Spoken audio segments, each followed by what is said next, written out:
The sun hangs low over the Gobi Desert, casting long shadows over the dunes. An exhausted explorer and his fatigued team push deeper into the wasteland, their camels trudging through the endless sand. They relentlessly push on in search of the fabled Olgoi Khorkhoi, determined to uncover the truth behind the legend. Then, the ground stirs. A low hum fills the air, vibrating through their bones. Before they can react, a crimson blur bursts from the sand.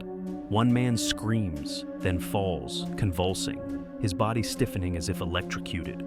Another clutches his throat, his skin blackening as an unseen venom sears through his veins. Panic erupts, but many of the locals already know what's coming, and they flee in abject terror. Others freeze, paralyzed by fear. The sand boils, shifting unnaturally, as if something peculiar moves beneath their feet. The explorer scrambles up a small boulder, too terrified to breathe. He watches as the monstrous, writhing form of the death worm coils in the moonlight, thick, red, pulsating. Then, just as quickly as it appeared, it slithers back into the sand, leaving only death in its wake. He is the only one left, and now he carries a message. The Mongolian Death Worm is real, and it kills without mercy. Welcome back to the Monster Hunter's Toolbox, the show where we break down the myths, legends, and survival tactics for the world's most dangerous cryptids. Today we're venturing into the scorching sands of the Gobi Desert to face one of the most feared creatures in Mongolian folklore, the Olgoi Khorkhoi, also known as the Mongolian Death Worm. If the stories are true, this blood-red horror is capable of spitting venom, delivering electric shocks, and killing from a distance. But is it real? And if so, how do you survive an encounter with it? Stay tuned, because we're about to find out. The legend of the Mongolian Death Worm. For centuries, Mongolian nomads have whispered of a creature lurking beneath the sands, a thick red worm, up to 5 feet long, waiting to strike.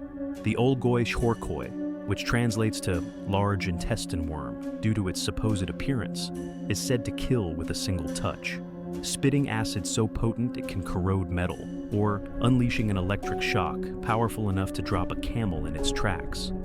American adventurer Roy Chapman Andrews, often cited as an inspiration for Indiana Jones, investigated these claims in the 1920s.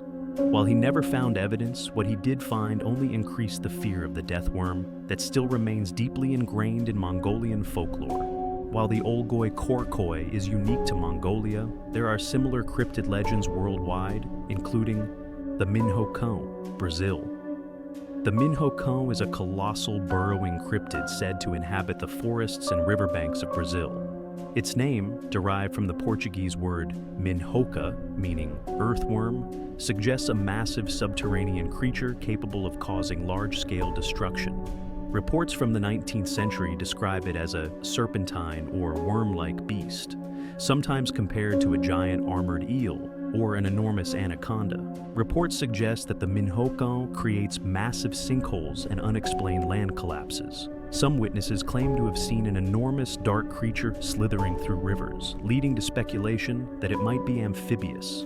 Theories range from an undiscovered species of giant caecilian, a limbless, burrowing amphibian, to a relic from prehistoric times, such as a giant lungfish or an ancient tunneling mammal. The Tatzelwurm, Alps. The Tatzelwurm is a legendary cryptid from the alpine regions of Europe, particularly in Austria, Switzerland, and Bavaria. Descriptions of the creature vary, but it is often depicted as a lizard-like beast with a serpentine body, clawed limbs, and sometimes a feline face. Reports date back centuries, with some claiming that the Tatzelwurm is a dragon-like entity with a venomous bite. One famous account from the 19th century described a hunter encountering a short, stout creature with a scaled body and cat-like features before it lunged at him. Some folklore versions claim that the creature could spit venom or exhale toxic fumes. The death worms of Inner Asia. While the Mongolian death worm, Olgoi Khorkhoi, is the most famous, similar creatures have been rumored in other parts of Inner Asia, including China and Kazakhstan. Some travelers and locales have reported sightings of worm-like creatures in the deserts of Xinjiang and Kazakhstan. These creatures are said to have similar abilities to the Olgoi Khorkhoi, including venomous properties or electrical discharges. Legends suggest they may burrow quickly beneath the sand, surfacing only to attack. But could any of these creatures actually exist? And if it does, how do we prepare for an encounter? Let's examine real alleged encounters and what they teach us about surviving a death worm attack. The 1990s livestock killings. Mongolian herders reported that their livestock mysteriously dropped dead, with no visible wounds. Some believed the worm had electrocuted them from beneath the sand. Survival tactic. Avoid low-lying sandy areas where the worm is rumored to hunt. Stick to rocky terrain where burrowing is more difficult. The 2005 sudden deaths. Witnesses claim that travelers fell lifeless after disturbing the sand, with no clear cause of death. Could it be venom? Electrocution? Some kind of natural phenomenon? Survival tactic. Use long-range observation tools like binoculars and drones to scout ahead. If something moves beneath the sand, do not engage. Burrowing behavior. Observations. Some claim the creature moves unseen beneath travelers before striking. In some reports, sand seemed to boil before an attack. Survival tactic. Keep moving. Avoid standing still for long periods in open sand. Stick to firm ground whenever possible. Essential gear and defensive measures. If you're heading into the Gobi and want to prepare for the worst, this is what you'll need. Some of these can be found in the description below. Drones and motion sensors. Early warning devices able to detect underground movement. Electronic currents should be employed. Perhaps something like Tempo Communications, PE 2003-G Pulsar Ground Fault Locator, an underground wire break locator, and high voltage signal detector can be modified to fit this need. Shock-resistant clothing. Thick rubber boots and non-conductive materials may protect against electrical attacks. Emergency anti-venom kit. While no one knows for sure if the worm is venomous, a general snakebite kit could be useful in case of toxic exposure.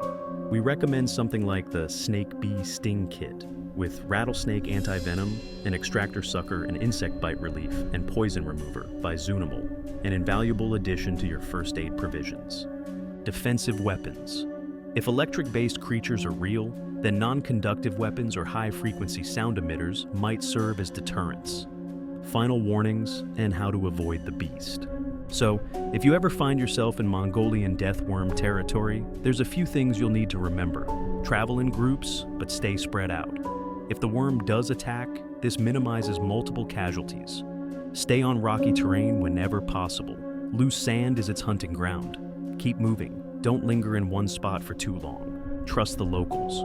Mongolian nomads have lived in the desert for centuries. If they tell you an area is dangerous, believe them. Beware the shifting sands.